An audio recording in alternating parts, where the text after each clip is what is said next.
Let's have a close look at tonight's power for the train. The lead locomotive here is an SD60M, 3,800 horsepower, followed by another SD60M,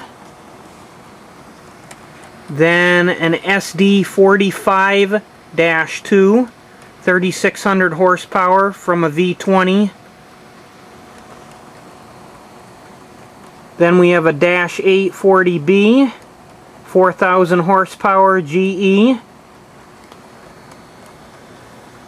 Then a GP40-2. This is the Phase 1. Conrail only had 5 of these with the small fuel tank. They were ex-Reading. 3,000 horsepower. Then one of the first runs of the SD50, 3,500 horsepower, 645 engine. Then SD40, 6,300, 6,285 was just in the wreck, and I had to cripple it from plow damage. I gotta fix the plow, so that's out of service now. 3,000 horsepower.